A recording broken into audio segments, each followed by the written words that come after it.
Hello guys, तो कैसे हैं आप सभी। तो फिर से लेकर आ चुके हैं एक और नया वीडियो। इस वीडियो का तीसरा पार्ट है मौर्य साम्राज्य के इतिहास का तीसरा पार्ट, जो कि हमारे चैनल पर इससे पहले भी 2 वीडियो अपलोड किया जा चुका है। तो ये हमारा तीसरा वीडियो है। तो जैसे कि मैंने पिछले वीडियो फर्स्ट वीडियो में बताया था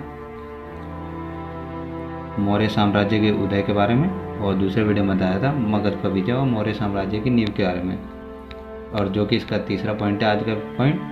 तो यह है मौर्य साम्राज्य का उत्तरी पश्चिमी विस्तार किस प्रकार, मतलब उत्तर और पश्चिमी देशों का विस्तार किस प्रकार, मतलब कैसे फैला था यह। तो इस वीडियो में इस पर चर्चा करेंगे। तो चलिए वीडियो को ज़्यादा देर ना करते हुए वीडियो को शुरू करते हैं। तो आपसे वीडियो को लास्ट तक देखिएगा, चैनल पर तो चैनल को सब्सक्राइब कर लीजिएगा।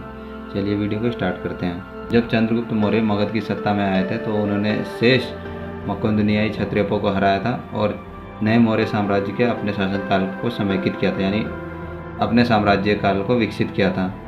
और उन्होंने मध्य और पश्चिमी भारत में अपनी शक्ति का तेजी से पश्चिमी की ओर विस्तार किया। सिकंदर महान की यूनानी सेनाओं द्वारा पश्चिम की ओर वापस के मद्देनजर स्थानीय शक्तियों के विघटन का लाभ उठाया था। 320 ईस्वी पूर्व तक साम्राज्य ने उत्तर पश्चिमी भारत पर पूरी तरह से कब्जा कर लिया था और चंद्रगुप्त मौर्य भारत को एक राज्य में एकजुट करने वाले पहले सम्राट बन गए, जो अपने समय में दुनिया के सबसे बड़े महान साम्राज्यों में से एक है और भारतीय उपमहाद्वीप में सबसे बड़ा साम्राज्य इनका ही रहा है। तो जो सेल्यूसिड मौर्य का युद्ध जो हुआ था वो 305 ईस्वी पूर्व में सम्राट चंद्रगुप्त मौर्य ने पश्चिम की ओर लौटने पर सिकंदर महान द्वारा छोड़े गए क्षत्रपों को पीछे हटाने के लिए कई अभियानों का नेतृत्व किया था। और सेल्यूकस जो थे, सेल्यूकस ने इन क्षेत्रों का बचाव करने के लिए लड़ाई लड़ी, लेकिन दोनों पक्षों में 303 ईसा पूर्व में शांति स्थापित की।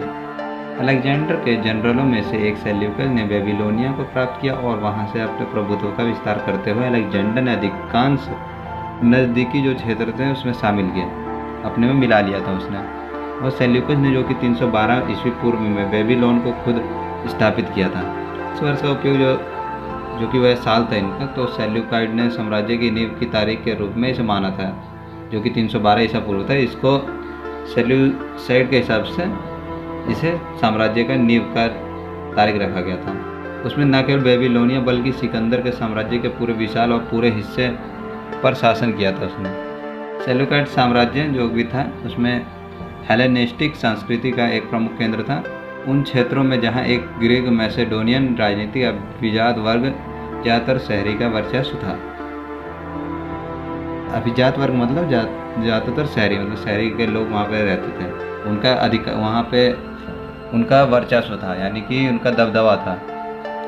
इसके ग्रीक रीति रिवाजों की प्रधानता बनाए रखी।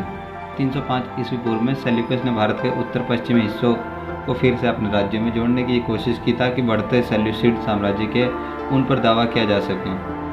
और छोटा सा अभियान के बारे में जाना जाता है कि इसमें एक छोटा सा अभियान है जिसके बारे में चंद्रगुप्त के द्वारा सिंधु घाटी और गांधार, एक बहुत धनी राज्य जिसने दशकों पहले सिकंदर ने जीत लिया था, इसमें चंद्रगुप्त मौर्य ने सिंधु घाटी और गांधार के क्षेत्रों में सेल्यूकस से लड़े थे।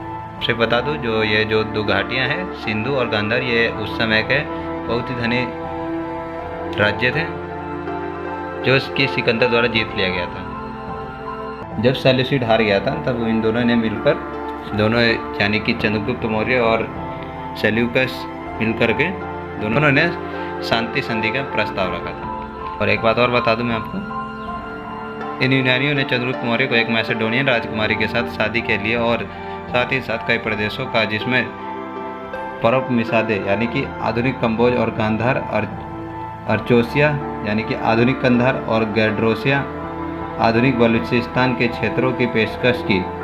बदले में चंद्रगुप्त ने 500 युद्ध हाथियों को भेजा। एक सैन्य संपत्ति जो 301 ईसा पूर्व में इपस की लड़ाई में पश्चिमी हेलेनिस्टिक राजाओं के द्वारा सेल्यूकस की जीत में निर्णायक भूमिका निभाती है। इस संधि के अलावा सेल्यूकस ने 2 ग्रीक राजदूतों मेगास्थनीज और बाद में डेमाकोस को पाटलिपुत्र के मौर्यन दरबार में भेज दिया। बाद में टॉलेमी मिस्र के शासक टॉलेमी द्वितीय फिलाडेल्फस ने डायोनीसियस नामक एक राजदूत को मौर्य दरबार में भेजा। इस प्रकार हेलेनिस्टिक दुनिया और मौर्य साम्राज्य के बीच निरंतर संबंध रहे। तो ये आज का पॉइंट ये पूरी तरह से यहाँ पे ख़त्म हो जाता है। अगला पॉइंट आप सभी को थर्सडे में दिया जाएगा, तब से वीडियो में बने रहिएगा। ऐसी वीडियो को लाइक करते रहिएगा, वीडियो को शेयर करते रहिएगा। तो चलिए मिलता है नेक्स्ट वीडियो में, तब तक के लिए जय हिंद, जय भारत।